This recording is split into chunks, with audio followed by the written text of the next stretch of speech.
Halo kawan pajak, selamat datang di podcast 803. Apa kabar kawan pajak? Semoga sehat semua ya. Dengan Resi di sini akan membahas berbagai macam informasi yang sangat menarik seputar perpajakan. Pada kesempatan kali ini, saya ditemani oleh Kakak Ian selaku penyuluh dari KPP Pratama Palopo. Halo Kak Ian, apa kabar? Halo Resi, halo kawan pajak semua. Alhamdulillah sehat saya. Alhamdulillah Kak, sehat dan tetap semangat ya Kak. Oh, tentu harus terus semangat dong.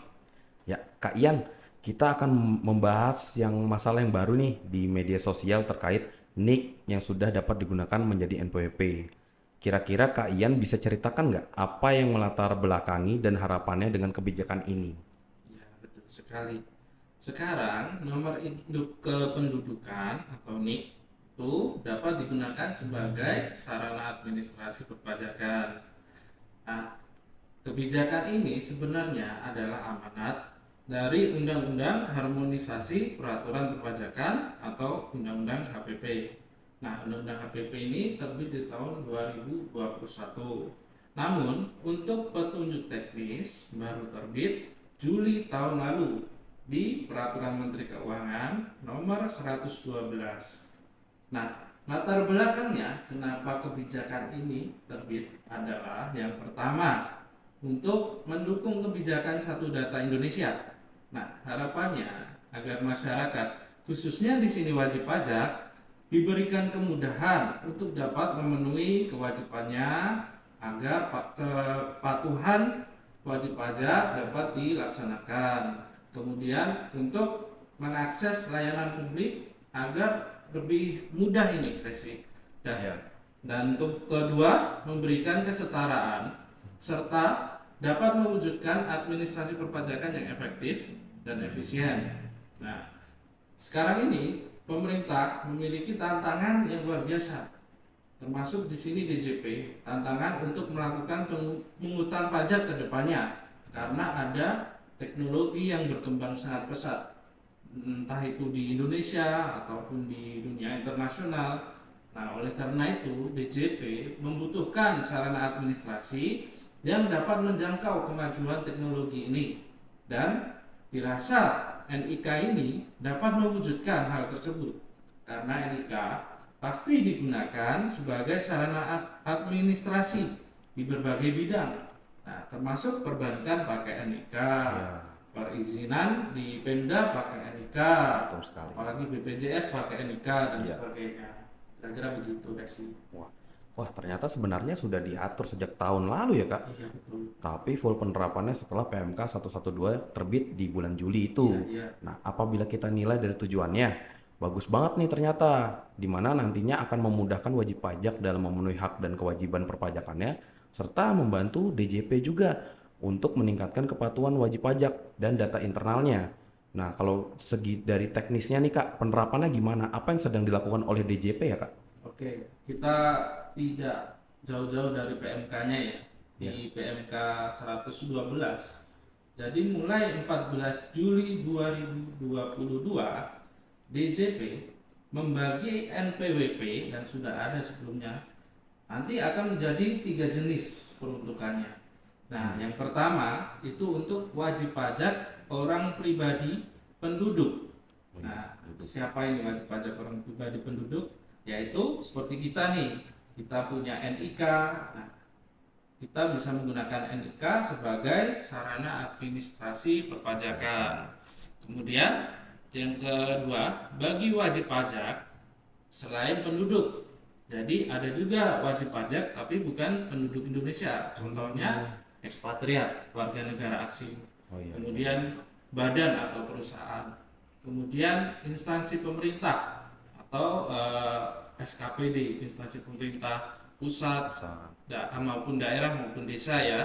Ya. Jadi Direktorat Jenderal Pajak di sini memberikan NPWP 16 digit. Jadi sebelumnya kan NPWP 15 digit Resi.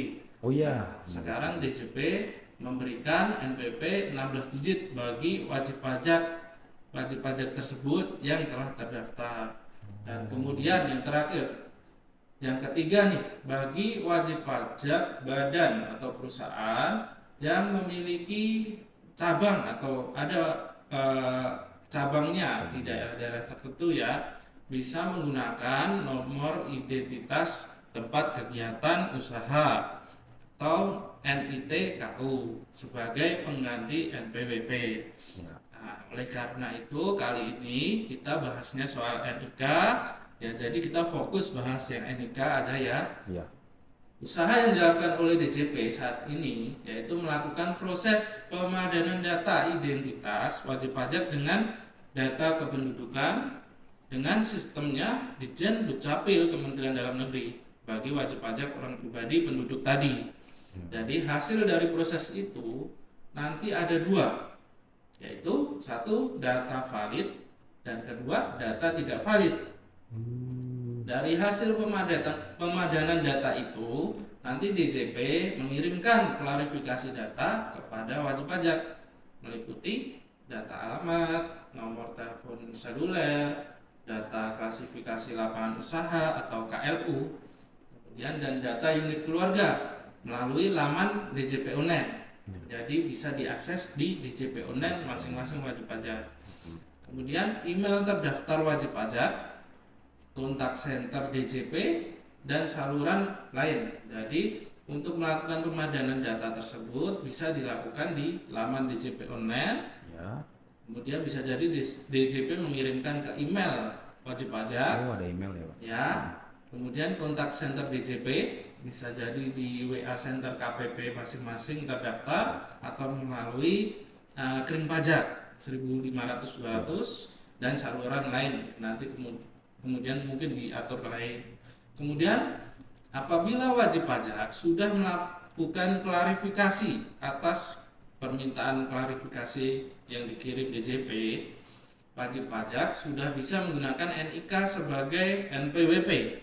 Ya. Jadi proses klarifikasi ini mulai dilakukan dari 14 Juli 2022 tadi sampai dengan akhir tahun 2023. Itu sampai tahun 31 sampai tanggal 31 Desember 2023. Jadi mulai 1 Januari 2024 sudah full nih NPWP 16 digit dipakai.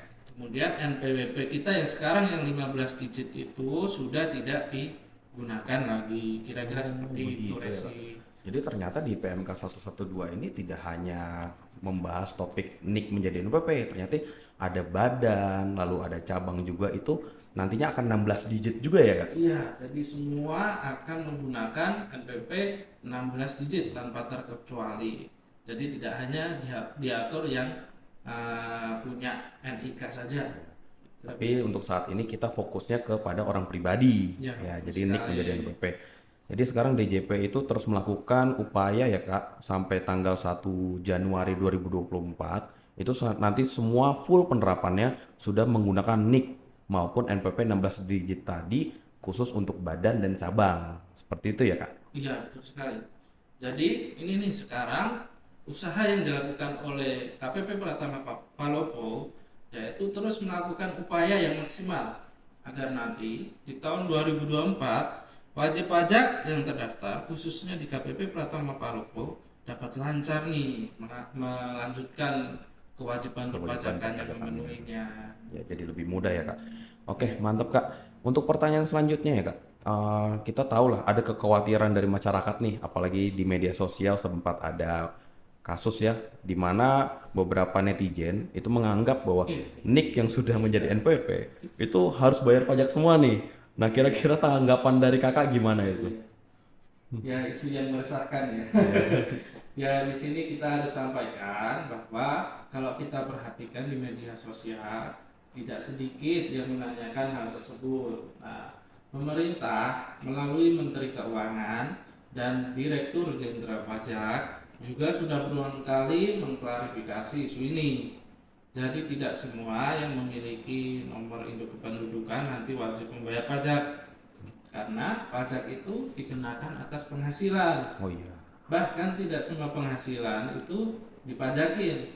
Masih terdapat penghasilan tidak kena pajak. Bagi pegawai ataupun yang terbaru nih, ada penghasilan bruto tidak dikenai pajak penghasilan. Bagi pengusaha wajib pajak orang pribadi. Jadi bagi kawan pajak yang bahkan belum memiliki penghasilan, tidak perlu khawatir akan bayar pajak. Kira-kira begitu, Resi. Nah, terjawab nih ya dari pembicaraan dari Kakak Ian ya untuk kawan pajak ini.